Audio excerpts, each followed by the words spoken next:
I could eat some garlic and rubber, or fish soup. That's crafting related.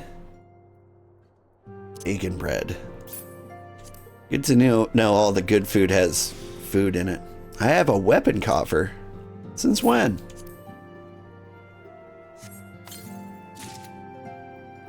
A dual Haken. I must have come out of Snowcloak, maybe?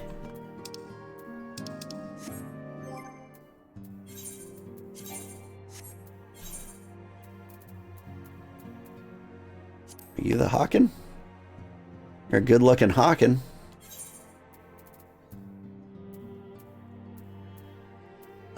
But, I don't know, let's scream of the vortex for a little bit. Sounds like fun. Do I want a bag tip? Sure. There's a good chance I already know it. I just haven't bothered looking at my inventory. Like it just hasn't filled up, so there's no reason to micromanage it. As you may recall, Iceheart used the Aetheryte in the depths of Snowcloak to teleport a short distance to the west, most likely to a sanctum of some description. It is there we suspect she means to summon Shiva using the crystal she stole from House Fortemp's caravan. The heretics believe that they are bringing about the second coming of their patron saint. But if, as we suspect, they mean to hold a summoning ritual of some kind employed by the beast tribes, it seems likely that the result will be something more akin to a primal. Suffice it to say, they must be stopped, and stop them we shall. But first, we must surmount the obstacle that Iceheart has placed in our path. Ordinarily, it would be a simple matter to tap into the established Aethernet, and thereby follow our query. However, despite our best efforts, we have been unable to ascertain the position of the Aetherite to which she is teleported. Our prevailing theory is that she destroyed the second Aetherite upon arrival, a reckless, desperate measure, but also an effective one. After discussing the matter at length with Urianger, we have concluded that we lack the expertise to develop a solution, which is why we have called upon the aid of someone who does possess such expertise. A colleague of ours who is currently en route to Revenant's Toll from Charlian. She should be arriving within the hour, in fact. Since you're here, mayhap we could welcome her together. I'm certain she would appreciate the gesture. Let us make our way to the northern gates and await her coming. Okay, so open the character settings, item settings, inventory interface, and change it to open all. Okay. That being the character configuration? You said character settings, so character settings. Inventory settings. Subcommands.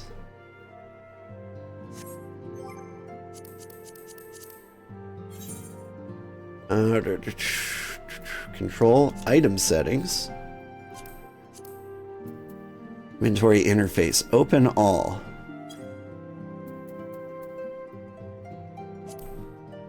Why?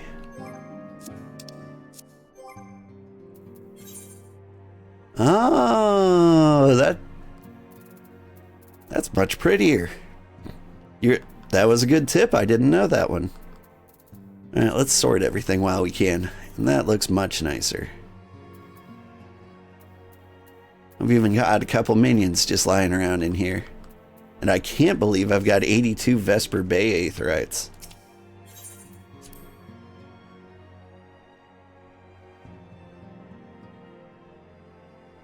This will let you look at all your inventory bags at the same time instead of being paginated. I love it. Like that does look so much better.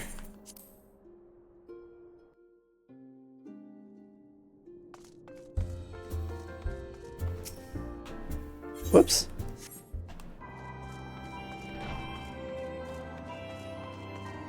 Alright, the northern gate, you say? This guy's looking a little purple today.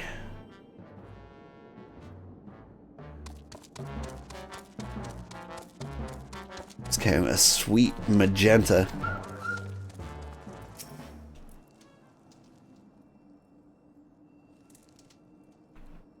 I mean, there's benches right there, Minfili. Can we sit down?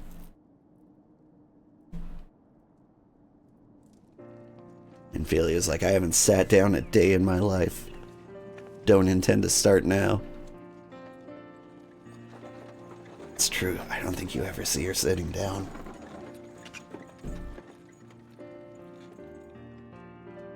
Is that her? She has a nice mustache.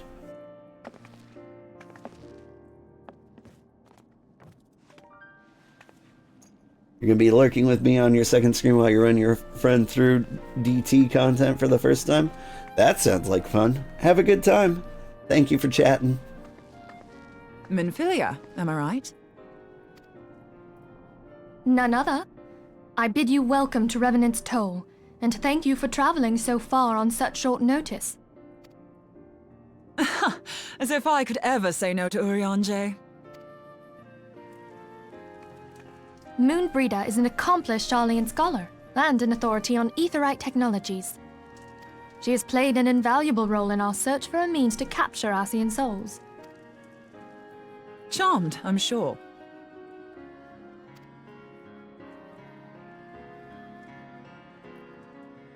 Moonbreeder, yeah. She's cool.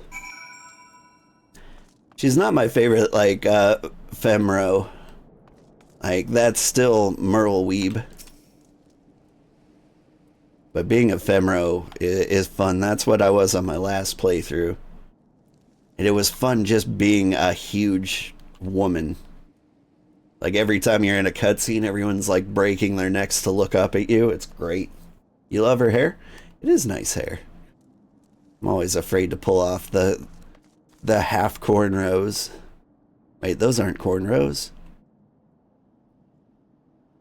I don't know. That hair's really giving off her bald spots. I thought she had like cornrows on like half her hair and then like the drip on the other side. But it's a nice look. Kind of cyberpunky. Let's return to the Rising Stones at once. We have much to discuss.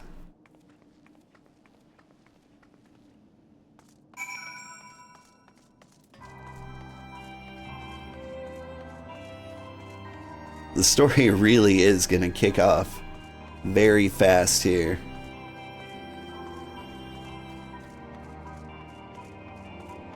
Possibly like the most exciting part of the story that I've encountered.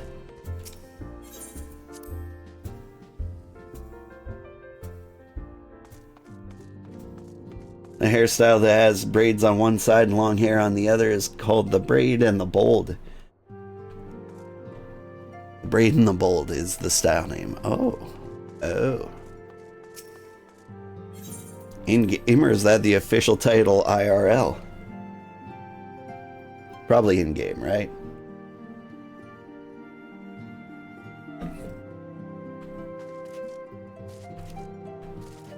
I can't stand on your desk. In Ishgard, I can stand on the desks.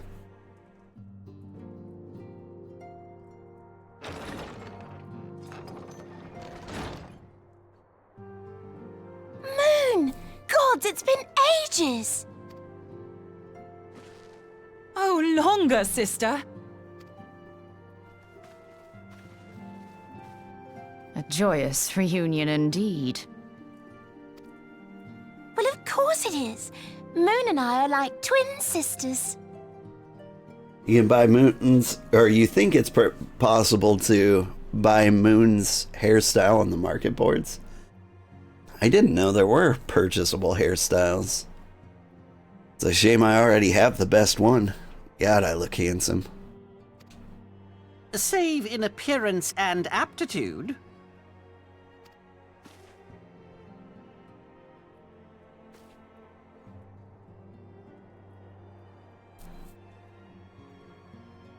Everyone, if I could have your attention. Not moon style, the braid and the bold. Oh, okay. We have with us an esteemed guest who has come from Jalian to assist us.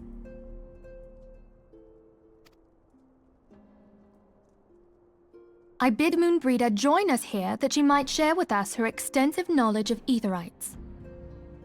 Also, as many of you are already aware, she has been overseeing our research into white auracite, a sample of which she has been good enough to bring with her.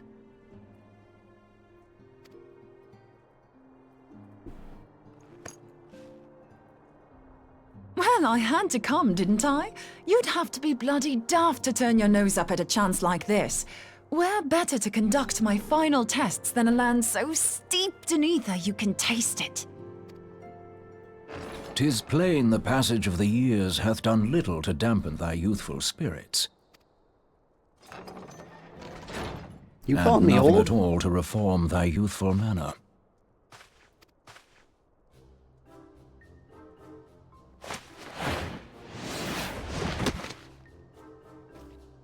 Oriange, where in the hells have you been hiding? Unhand me.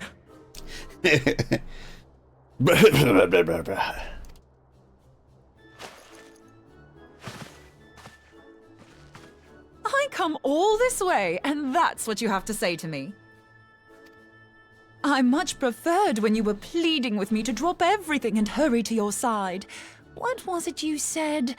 None save thee can satisfy this need. Go on.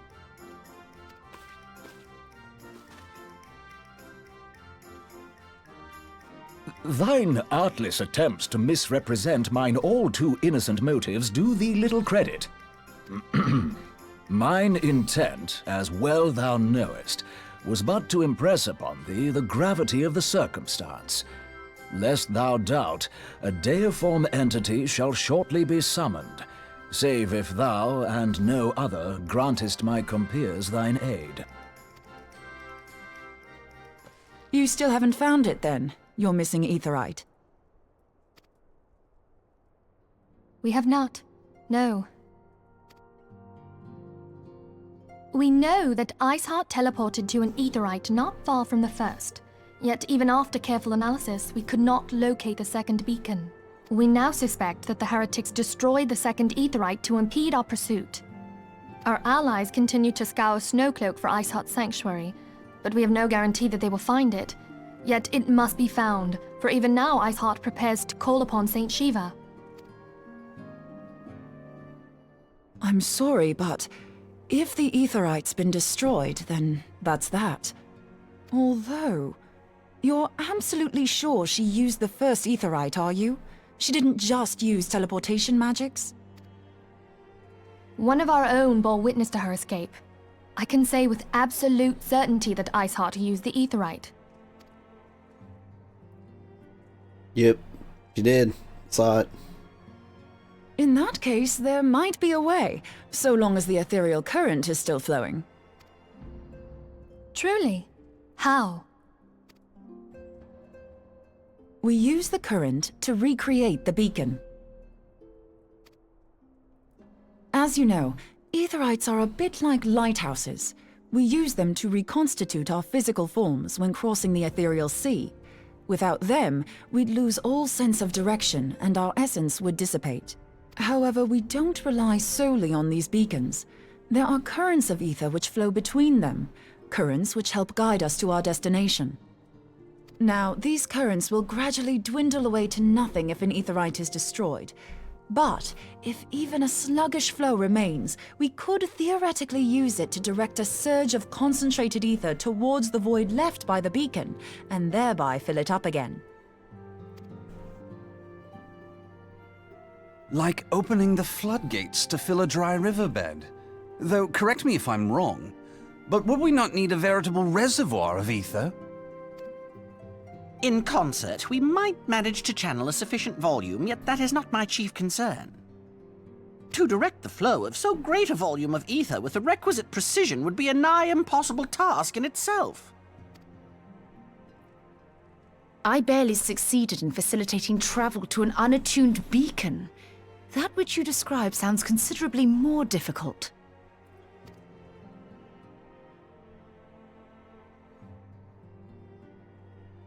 And dangerous. Every person who has attempted to teleport in this fashion has died in the process. They, however, did not have white aura sight at their disposal. I can use it to channel all the ether you can give me into the aetherite. However, white aura sight cannot retain ether for an extended period of time, so we would need to infuse it immediately beforehand. Just so you know, I'd confidently give this plan better than even odds of success. And if the worst comes to worst, your people won't suffer. Though it risked the lives of our best and brightest, we have not the time to seek other options. If the ethereal current still flows, we shall carry out Moonbreeder's plan. That's the spirit. Let's roll the dice. Yep. Although, hear me out. We let them summon the primal, and then we just walk towards the 900-foot woman. That way, we don't have to load me into a cannon and shoot me into danger. Huh? Huh?